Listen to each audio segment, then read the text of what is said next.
one in case you all think I only criticize them. The CCP is raising the protected status of pangolins and removing them from its official list of animals used for approved traditional medicines. I think that's great news. I called on the CCP to take similar steps to respond to other endangered species and shut down high-risk wildlife wet markets permanently. Moving on, today, I have Nathan with me. We're releasing our annual country reports on terrorism.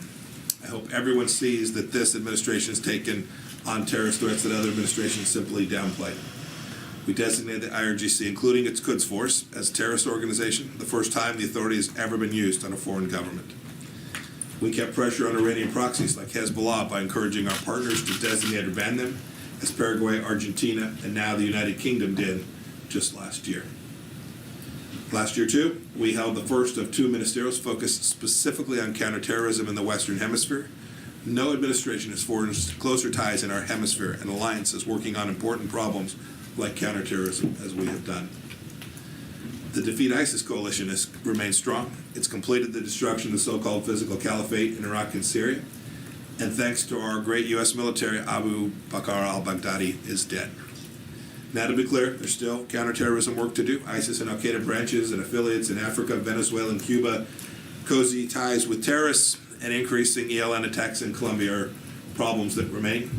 But we're undaunted in our pursuit of bringing terrorists to justice. I'm pleased today to announce that the State Department has increased our reward offer, now up to $10 million, for information about the location of the new leader of ISIS. Coordinator for counterterrorism sales will today spend some time with you, talking you through his team's report. He's here with me to answer all of the questions you have. I mentioned previously for a moment the Maduro regime. A few comments on Venezuela. Over the last 2 weeks, the illegitimate Venezuela Supreme Court has decreed a new regime-aligned electoral commission and stolen the name and branding of two major political parties, replacing their leadership with Maduro's lackeys.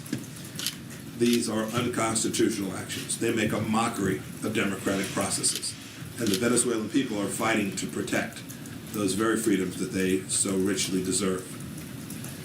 The best pathway out of the Venezuelan crisis is through a broadly acceptable transitional government to administrate free and fair presidential and parliamentary elections. The Maduro regime has also mismanaged Venezuela's abundant natural resources to the point that a country with one of the world's largest oil reserves must import gasoline from Iran. Today, the United States is sanctioning 5 Iranian ship captains who delivered around 1.5 million barrels of Iranian gasoline to Venezuela in support of the illegitimate Maduro regime. These captains' assets will be blocked and they won't be able to operate in U.S. waters. Mariners who do business with Iran and Venezuela will face consequences from the United States of America. We will continue to support the National Assembly, Interim President Guaido, and the Venezuelan people in their quest to restore democracy. Turning to another rogue actor, the Islamic Republic of Iran. Last Friday, the IAEA Board of Governors adopted a resolution calling on Iran to provide the IAEA inspectors the information and access it's obligated to provide. I want to thank Director Grossi and his team for their faithful work. Iran's denial of access to IAEA inspectors and refusal to cooperate with the IAEA's investigation of potentially undeclared nuclear material and activity raises serious questions about Tehran's efforts and what it is precisely that they are trying to hide. Iran's refusal to cooperate is wholly separate from the JCPOA. This is simply about whether Iran is honoring its own legally binding safeguards obligations. If Iran fails, if it fails to cooperate with the IAEA obligations, the international community must be prepared to take further action. Today, Special Representative Hook is briefing members of the United Nations Security Council on our diplomacy to prevent the arms embargo from expiring on Iran in October of this year. Without action, on the 18th of that month, Iran will be able to purchase advanced weapon systems and become the arms dealer of choice for terrorist and rogue regimes all throughout the world. This is unacceptable. Iran has been under arms restrictions by the United Nations since back in 2007. And one of the greatest failures of the Iran nuclear deal was to allow these restrictions to expire without regard to how the regime behaved. The resolution that we will present to the UN Security Council would extend the conventional arms embargo on the leading state sponsor of terror. Our focus now is to work with the Security Council to pass this resolution. But in the event it doesn't happen, I would remind the world that the Obama administration's officials said very clearly that the United States has the unilateral ability to snap back sanctions into place. Two quotes. First, from President Obama. He said, if at any time the United States believes Iran has failed to meet its commitments, no other state can block our ability to snap back those multilateral sanctions. And then my predecessor, Secretary Kerry, said, look, if we're not happy, we can go to the Security Council, and we alone can force a vote on snapping back those sanctions. The legal options in the Security Council are clear. Our great preference is to have a council resolution that would extend the arms embargo, but we are determined to ensure that that arms embargo continues. $90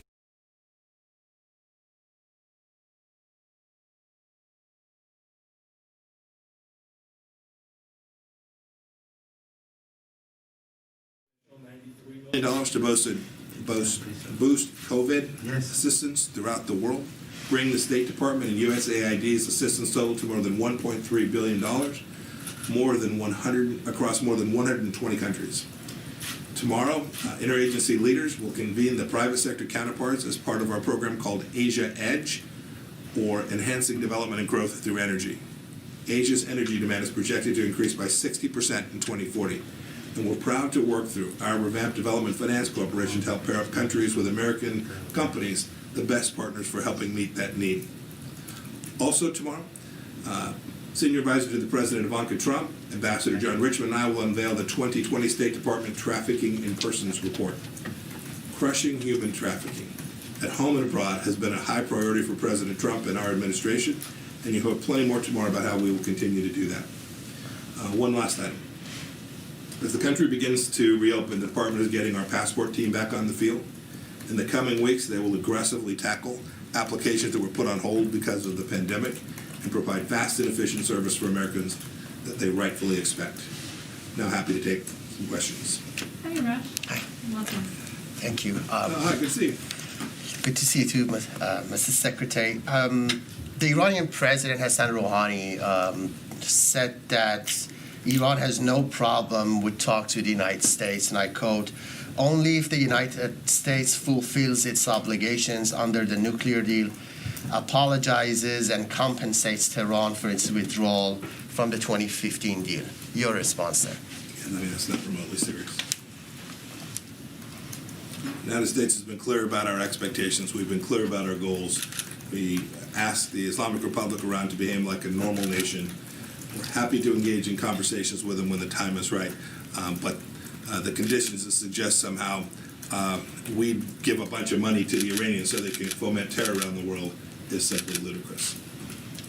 It's just not how this administration behaves. Michelle, go ahead. Thank you.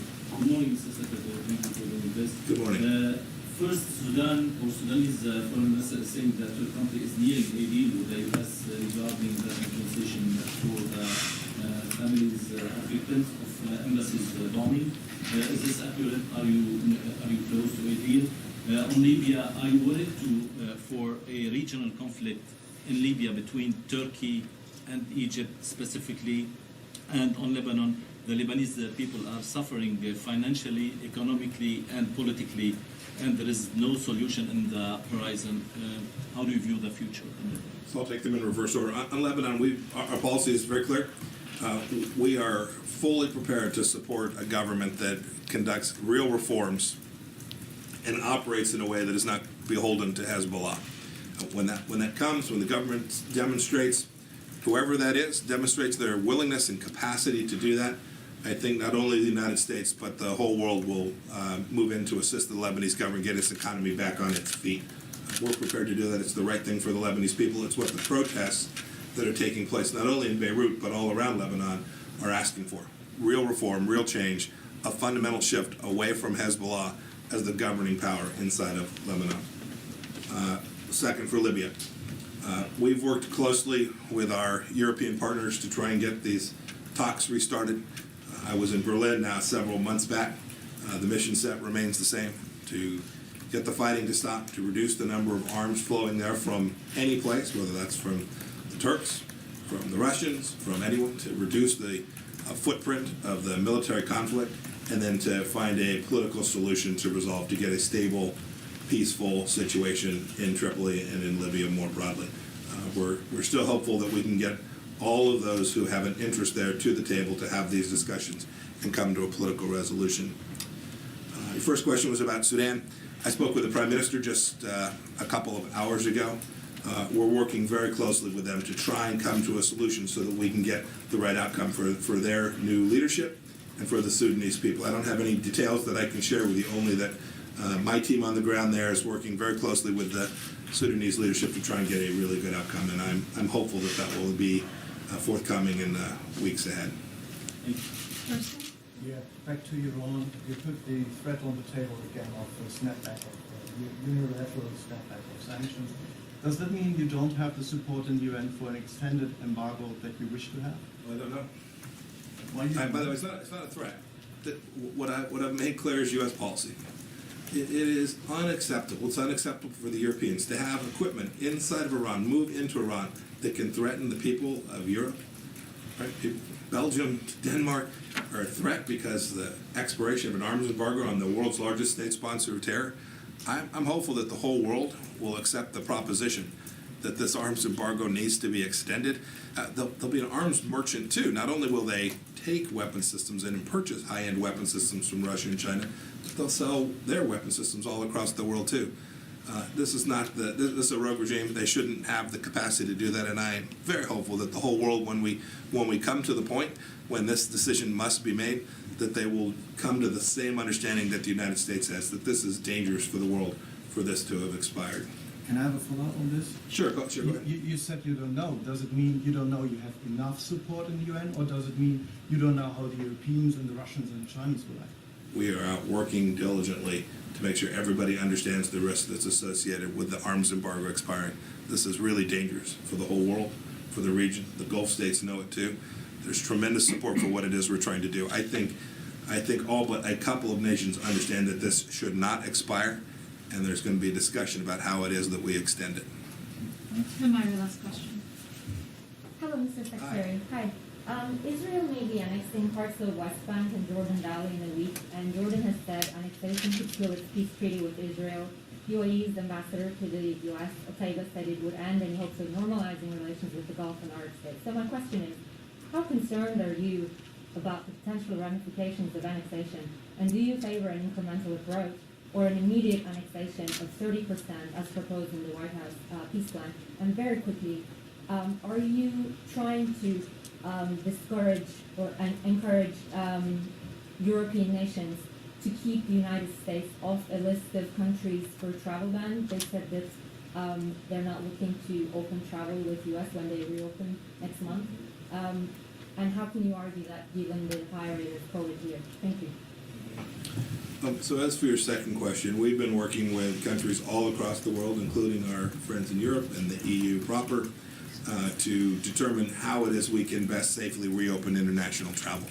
It's important for the United States to get Europeans. The capacity to travel back to the United States is important, very important for the Europeans, to fully reconnect with the American economy as well. I think leaders all across those two places understand the importance of this. And so we've been working with them for quite some time on this. I'm confident that we will find a set of conditions that create sufficient health and safety protections, sufficient travel opportunity that will get the private sector. That's important in this too. We have to make sure that we have all of the elements in place to reopen travel between the EU and the United States. We're working on finding the right way to do that, the right timing to do it, the right tactics to have in place. We certainly don't want to reopen a play that jeopardizes the United States from people traveling here, and we certainly don't want to cause problems anyplace else. I'm very confident in the coming weeks we'll figure that out as between not only the United States and the EU, but the United States and other parts of the world too. The State Department, Department of Transportation, Homeland Security are all working to develop plans and methods by which we can begin to get global travel back in place. Your first question was about Israel. We unveiled a Middle East peace vision some number of months ago now. and we're continuing to work down that path. The decisions about Israeli and extending sovereignty to other places are decisions for the Israelis to make. And we are talking to all of the countries in the region about how it is we can manage this process forward. Our end state objective is, I think, the objective that the Prime Minister has certainly acknowledged he wants, right? He wants our Middle East peace vision to be successful. The Gulf states have all indicated that they are hopeful that we can put that in place. I regret only that the Palestinian Authority has refused to participate in that. Right? They simply have rejected this out of hand. We simply ask that they come to the negotiating table based on what's outlined in the Vision for Peace, and they have chosen not to. They've chosen to threaten, to bluster, to assert that they're going to deny the ability to do security properly. That's not good for the Palestinian people. It's dangerous for the people that live in those places too. What we've asked is for them to come together, for Israel and the Palestinian people to come to the table, to negotiate a path forward and to find a resolution to this decades-long challenge. I remain hopeful that in the coming weeks we can begin to make real progress towards achieving that. Great. Thank you, sir. Thank you all very much. Have a good day. One more, Thank Joanna. you. If you guys can, we're having a little bit of technical difficulties, thank you, sir. So we're gonna mic up Nathan. Thank you all. Thanks, Nathan. Again. Thanks, sir. So sorry, just give us a second.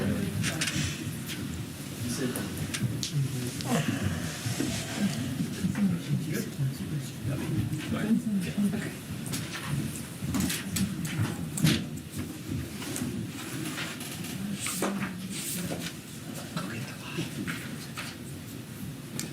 Thanks, Morgan. Thanks, everyone, for being here this morning. I won't repeat the significant accomplishments that the Secretary highlighted in his announcement, but I do want to emphasize a few key points from the 2019 country reports on terrorism. In short, the United States and our partners took major strides last year to defeat and degrade international terrorist organizations. In Iraq and Syria, we destroyed ISIS's so-called caliphate and eliminated its leader. Now we're taking the fight to ISIS and al-Qaeda affiliates around the world, intensifying our efforts to ensure that we are able to protect American lives and American interests globally. We're particularly focused on Africa.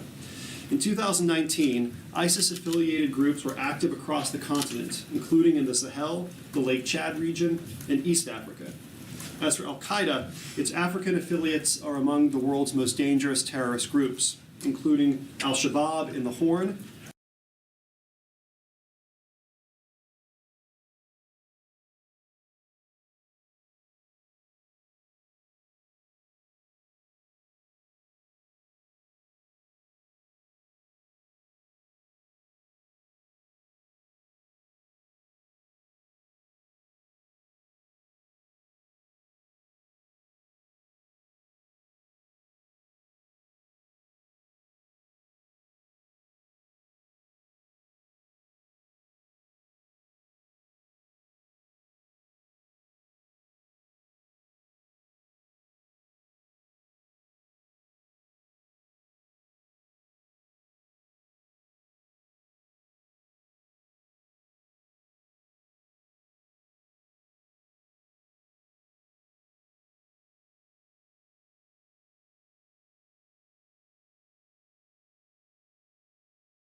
from Syria and Iraq.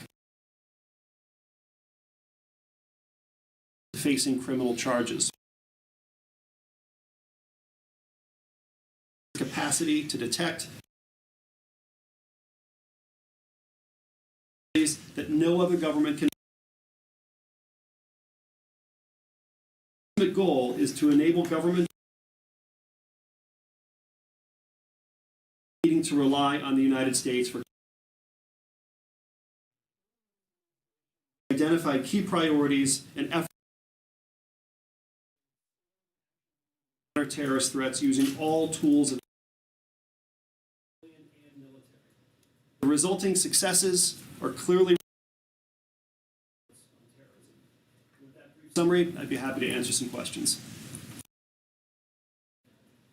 Hi, thanks for your Professor. Two questions for you.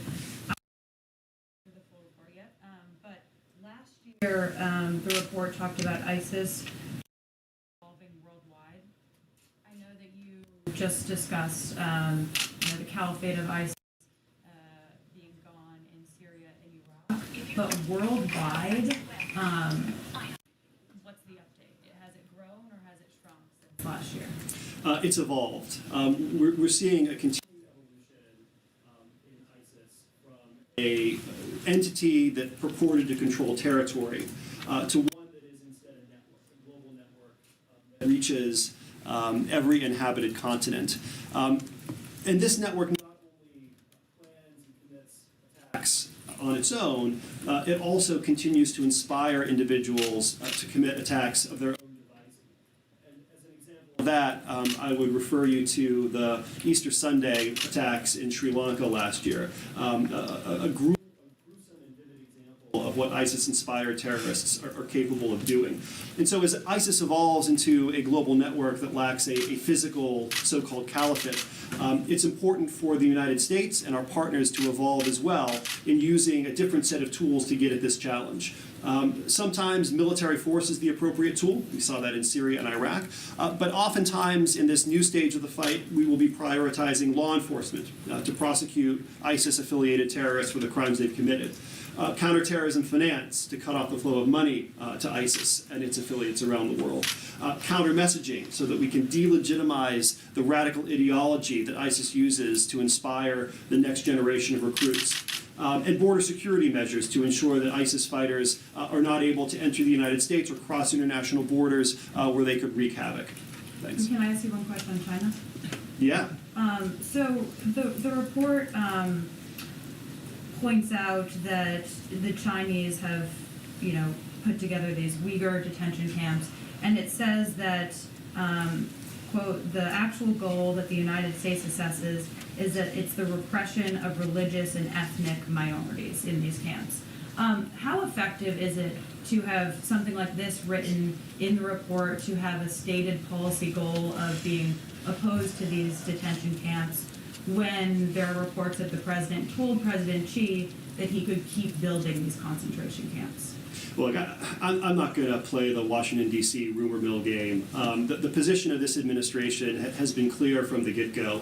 Religious liberty is one of the most fundamental priorities, not only of the United States historically, but of this administration. And we have done more than any predecessor to raise the profile of this issue. Ambassador Brownback has launched the International Religious Freedom Alliance. The Vice President has been outspoken on this issue. And religious freedom means religious freedom for all. It means religious freedom for faithful Muslims in China who see their mosques demolished by the CCP. It means religious freedom for faithful Muslims in China who are rounded up and herded into camps purportedly for vocational training. Doctors and professionals don't need vocational training. Religious freedom is a core American value, and this administration is going to continue to advance that value, including in our relations with China. Ken? Ambassador Sales, the UN earlier this year found that al-Qaeda in Afghanistan remained close to the Taliban. I don't see much mention of it here. Are you tracking any division between the two as per the U.S.-Taliban peace agreement? And then also the update on white extremism, white extremist terrorism. Are U.S. efforts able to combat that, or what needs to happen to check its rise? Yeah, so let me take that second part first. We are concerned, and as we lay out in the report, remain concerned about a rise in what we call racially or ethnically motivated terrorism since 2015, which was when this global trend really began to intensify. We're particularly concerned about white supremacist terrorism, and this administration is doing things that no previous administration has done to counter this threat. Earlier this year, we announced the designation of the Russian Imperial Movement, a St. Petersburg-based white supremacist terrorist group that has trained people to commit acts of terrorism in Scandinavia. This is the first time, it was a historical development because it was the first time the United States has ever used its sanctions tools to confront the threat of white supremacist terrorism. Of course, our fight against white supremacist terrorism globally is not limited to sanctions. That's an important tool, but we have other tools that we've been using as well, including some countering violent extremism tools to use former members of white supremacist organizations who have left the movement because they've realized the error of their ways. These people are incredibly powerful spokespeople as we seek to connect them with vulnerable populations and dissuade those vulnerable populations from going down a dead-end path. We're using the full suite of counterterrorism tools against white supremacist terrorism that we use against Islamist terrorists like Al-Qaeda and ISIS. Speaking of which, your question about Al-Qaeda in Afghanistan, we've been very clear with the American people and with the Taliban that we expect certain conditions to be met as part of our negotiations.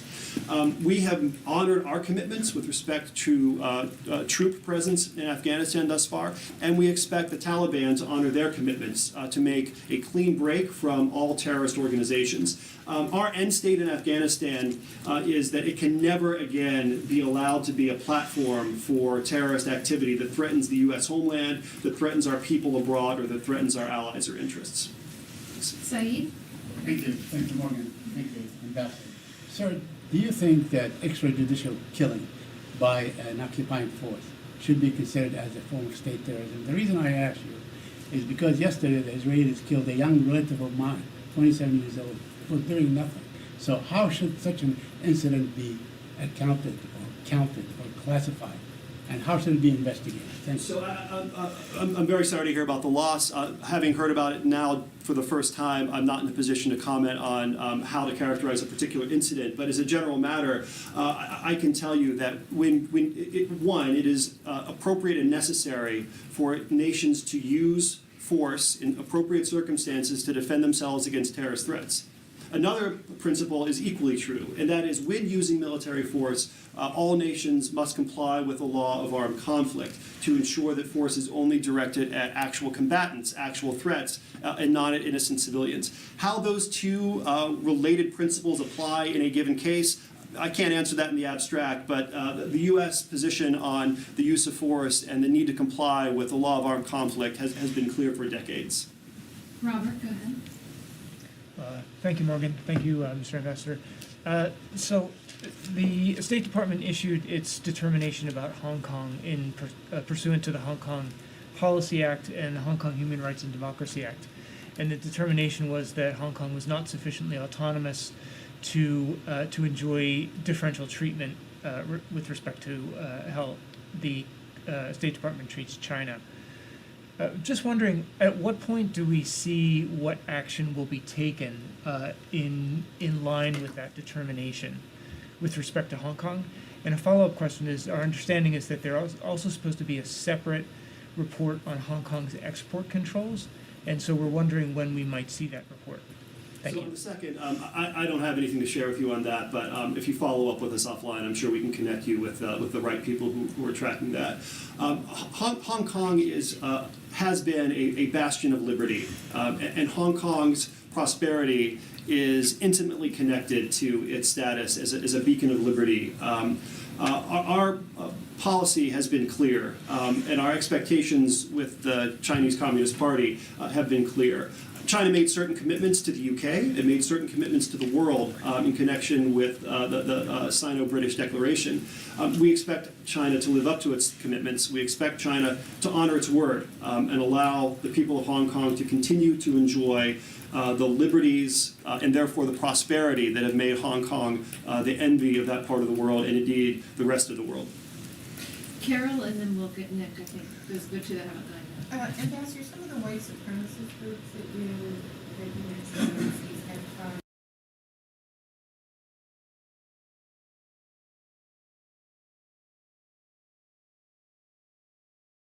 your mandate for the symbols overseas is there be some sort of change so that you can go after these really international groups that extend into the United States? So we have a seamless partnership with other agencies that have responsibility for the domestic side of the house. Our authorities at the State Department, as you know, begin and end at the water's edge. And we are aggressively using our authorities to target foreign groups and foreign individuals, regardless of ideology, that threaten American lives and threaten American interests. When it comes to investigations or activity here in the United States, I'd refer you to DHS, the Justice Department, and the FBI, all of whose leadership have made it a top priority to address this rising threat of white supremacist terrorism or other forms of violence. This is a priority that this administration has put at the top of the queue. As I said, this trend began in 2015, but it took several years. It took this administration coming into power to really prioritize stepping up efforts against this threat here, in the case of the FBI and DHS, but also abroad, where this department comes into play. Nick, go ahead. Thank you, Ambassador. Thanks, Morgan. Can I go back to Afghanistan and then one quick one on Syria and Iraq?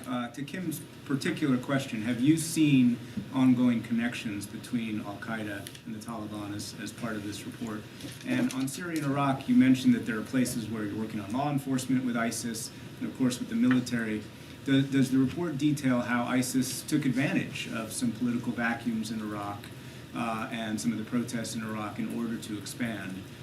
And how is the U.S. countering that, mostly with the military, but if you could expand on it.